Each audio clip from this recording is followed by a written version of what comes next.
미 동북부 지역에 열대성 폭우와 강풍이 몰아치고 있어 워싱턴 수도권 지역에도 홍수 범람 등을 일으킬 것으로 경고되고 있습니다. 미 신규 실업수당 청구 건수가 전주보다 17,000건 줄어들어 고용 냉각과 불경기 우려를 다소 완화시켜주고 있습니다. 실제로는 충원하지 않을 일자리에 대해 가짜 채용 공고를 올리는 기업들이 급증하고 있습니다. 미국인들의 2분기 신용카드 사용액이 평균 6,329달러로 1년 만에 4.8% 증가한 것으로 나타났습니다. 민주당 해리스 월즈 팀과 공화당 트럼프 벤스 팀이 서로 다른 선거전을 펴고 있어 누가 기선을 잡을지 주목되고 있습니다.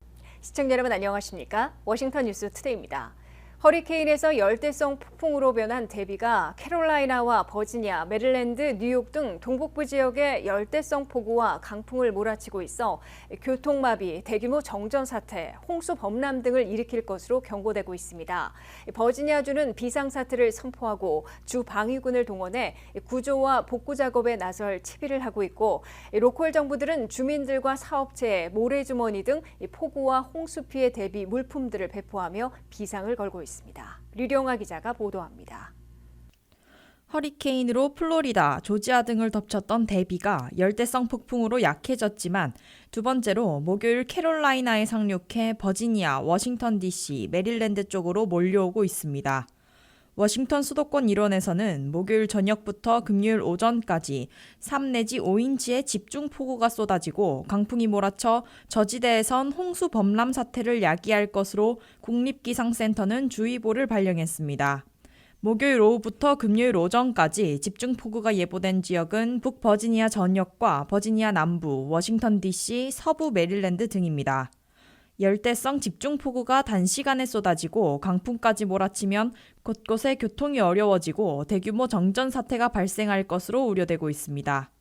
이미 북버지니아의 라우든 카운티에는 수요일에 2 내지 4인치의 폭우가 쏟아져 예보보다 더 많은 집중폭우가 우려되고 있습니다.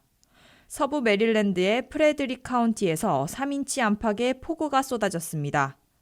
버지니아의 글렌 영킨 주지사는 주 비상사태를 선포하고 방위군 140여 명에게 폭우와 강풍, 홍수와 범람으로 교통이 끊기거나 정전 사태가 발생하고 고립되는 주민들이 생기면 즉각 구조, 구호, 복구 작전을 벌이도록 지시해놓고 있습니다.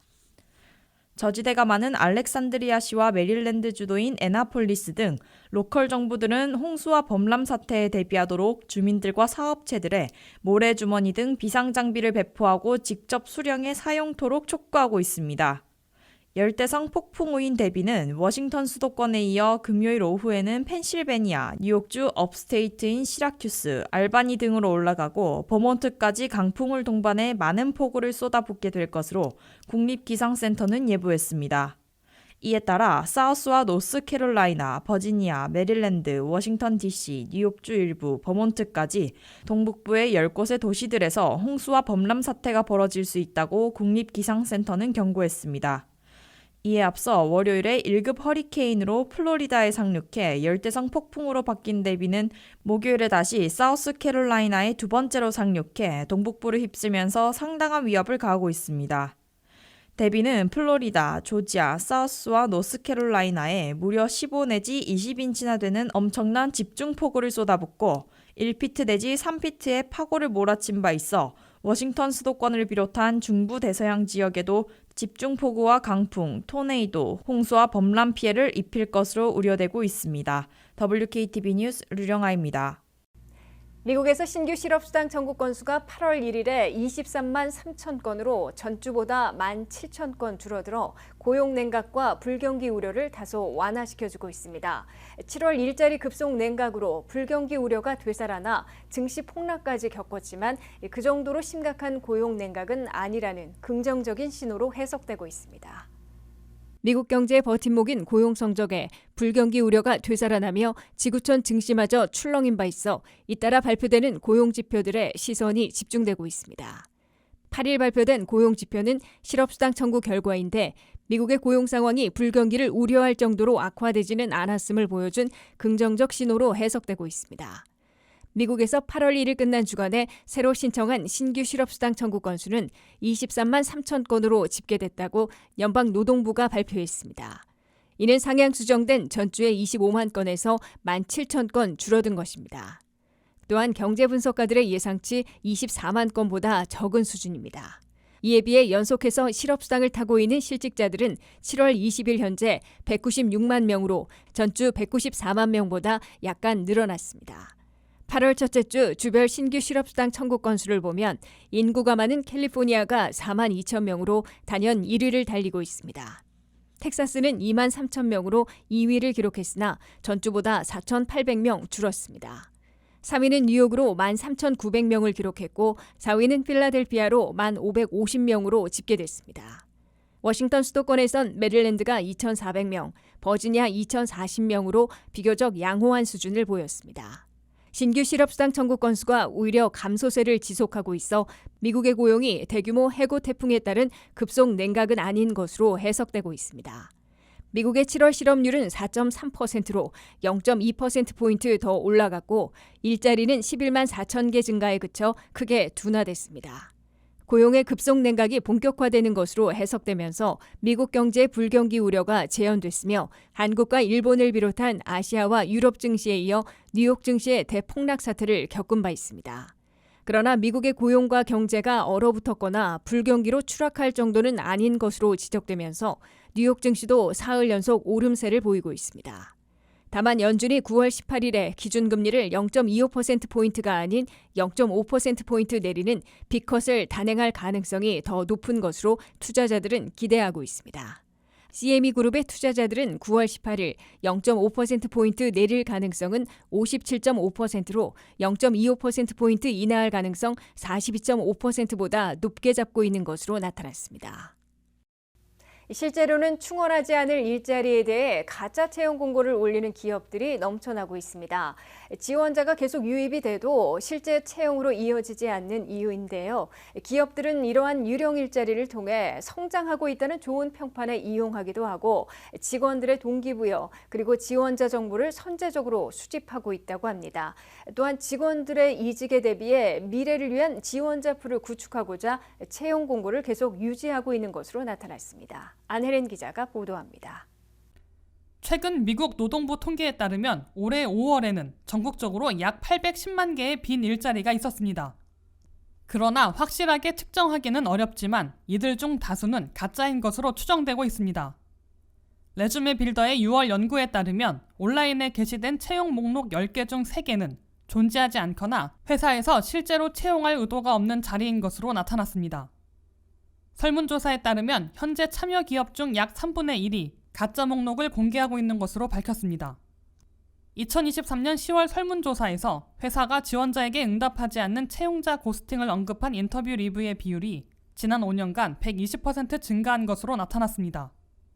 그러나 새로운 일자리가 필요한 사람들은 이러한 상황을 모르고 지원하고 있습니다. 2023년에 실시된 스탠다드 CV 설문조사에 따르면 평균적으로 취업을 위해 162개의 지원서를 작성해야 하며 한 번의 면접을 위해서는 27개의 지원서가 필요했습니다. 채용 관리자가 해당 역할을 수행할 의도 없이 이러한 채용 정보를 다수 게시한다면 이는 엄청난 시간 낭비가 될 수 있습니다.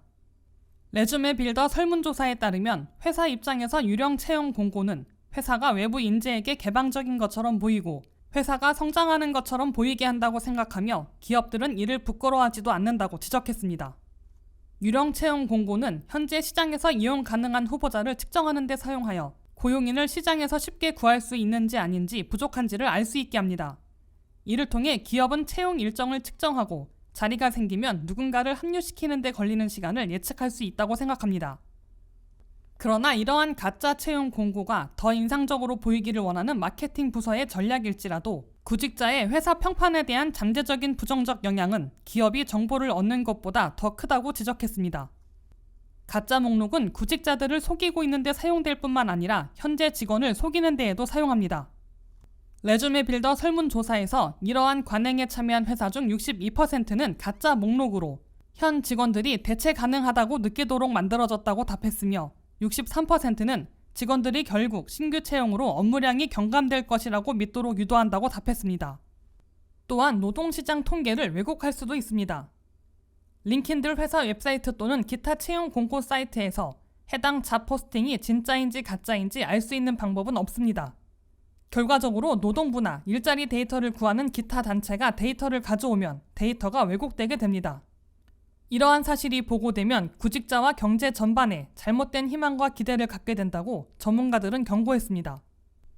WKTV 뉴스 안혜렌입니다.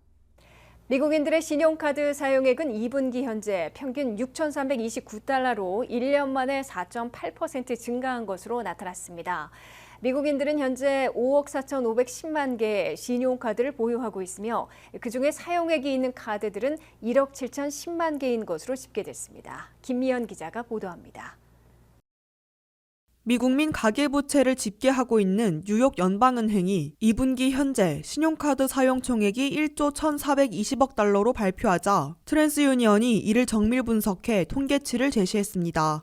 트랜스유니언의 새 보고서에 따르면 미국민들은 2분기 말 현재 은행들이 발행한 뱅크 크레딧 카드만 해도 5억 4,510만 개나 보유하고 있습니다. 그중에서 카드 사용액이 들어있는 신용카드 수는 1억 7,010만 개인 것으로 트랜스유니언은 밝혔습니다. 이에 따라 미국민 1인당 신용카드 사용액 빚은 평균 6,329달러로 계산됐습니다. 이는 1년 전인 지난해 2분기에 5,947달러보다 4.8% 늘어난 것입니다. 뉴욕 연방은행이 발표한 미국민들의 신용카드 사용 총액은 1분기 1조 1,200달러에서 2분기에 1조 1,420억 달러로 한 분기 만에 270억 달러, 1년 전보다는 1,110억 달러 증가한 것으로 나타났습니다. 미국민 소비자들은 2분기 석 달 동안 신용카드를 1,770만 개를 개설한 것으로 집계됐습니다. 새로 신용카드를 발급받을 때 설정된 크레딧 한도는 6,204달러로 나타났습니다. 이는 1분기 때의 신규 발급 카드 수에서는 소폭 줄어든 것이지만 신용 한도는 높아져 6,000달러를 넘어선 것입니다. 미국민들의 신용카드 사용이 계속 늘면서 90일 이상 연체하는 비율도 높아지고 있습니다. 트랜스유니언이 집계한 90일 이상 은행 신용카드 연체율은 2분기에 2.26%로 1년 전에 2.06%보다 높아졌습니다. 이 같은 미국민들의 신용카드 사용 실태는 명암을 동시에 보여주고 있습니다. 미국민들이 신용카드를 지속 사용하면서 씀씀이를 대폭 줄이지는 않고 있어 소비 지출이 68%나 차지하는 내수 경제인 미국 경제가 불경기로 추락할 위험을 저지해주고 있습니다. 그러나 미국민 가계부채가 계속 늘어나고 경제 악화 시 연체를 넘어 파산 사태로 악화될 위험이 커지고 있습니다. 미국은 2분기 현재 국가부채가 35조 달러를 넘었고 가계부채 총액은 17조 8천억 달러를 기록하고 있습니다. WKTV 뉴스 김미현입니다. 민주당의 해리스 월즈팀이 7대 경합지들을 돌면서 10,000명 이상이 모이는 대형 유세전을 펼치며 열정을 올리고 있습니다. 공화당의 트럼프 벤스 팀은 맞불 비난전을 펴면서 새로운 대응전에 나서고 있는 것으로 알려지고 있습니다. 한면태 기자의 보도입니다. 2024 백원행 레이스에서 민주당 해리스 월즈 팀과 공화당 트럼프 벤스 팀이 서로 다른 선거전을 펴고 있어 누가 기선을 잡을 것인지 주목되고 있습니다. 민주당의 카말라 해리스, 팀 월즈 정 부통령 후보는 치열한 접전이 벌어지고 있는 7대 경합지들을 돌면서 즐거운 선거전을 내세우고 10,000명 이상 군중을 끌어들이는 초대형 유세전을 펴고 있습니다. And with your help, we will win in November. We will win. Or that field out in Wisconsin, or right here to what I have been told is the largest rally of the campaign. 경합지 중에 큰 표밭인 미시간주 디트로이트 유세에는 15,000명이나 몰려 조지아 애틀란타의 10,000명 기록을 깼습니다. 카말라 해리스 대통령 후보는 즐거움을 주는 선거전이라는 캐치프레이스를 건 모습을 보였고 팀 월즈 부통령 후보는 유권자들의 열정을 끌어모아 미시건, 위스콘신, 펜실베니아 등 이른바 블루월에서 승리해 백악관에 입성하겠다는 선거 전략을 강조했습니다. 이에 맞서 공화당의 도널드 트럼프 대통령 후보와 제디 벤스 부통령 후보는 애틀랜타에서 합동 유세를 벌인 후에는 현재 각계 전투로 상대방에 대한 맞불 비난전을 펴고 있습니다. He's a very liberal man, and he's a shocking pick. What was this weapon that you carried into war, given that you abandoned your unit right before they went to Iraq? Do not pretend to be. 트럼프 후보는 해리스 후보가 너무 진보적인 러닝메이트를 선택했다며 최악의 선택으로 몰아붙였습니다. 제디 벤스 부통령 후보는 24년간 방위군으로 복무한 팀 월즈 후보가 이라크 파병 직전 부대를 떠났다며 전투 회피 의혹으로 공격했습니다. 이에 팀 월즈 후보는 나는 전쟁에 참전했다고 주장한 적이 없다며 다른 군인들을 훈련시키고 사격해온 역할을 자랑스러워하며 벤스 후보의 비난은 국가를 위해 복무하는 미군에 대한 모욕이라고 응수했습니다. 벤스 후보는 2020년 조지 플로이드 사망 사건을 다룬 팀 월즈 주지사가 수일간 도시를 불타게 만들었다고 비난했으나 당시 트럼프 대통령이 월즈 주지사의 대처에 찬스를 보낸 오디오 녹음이 공개돼 비난전이 먹혀들지 않고 있습니다. 오히려 트럼프 대통령 후보와 선거 참모들 간 전략에서 엇박자가 노출되고 있으며 벤스 부통령의 비난전은 곧바로 반박당에 역풍을 초래할 위험에 직면하고 있습니다. 공화당 진영에서는 트럼프 벤스 팀이 경제 이슈를 전면에 내세워야 해리스 월즈 돌풍을 막을 수 있을 것이라는 고언이 터져나오고 있습니다.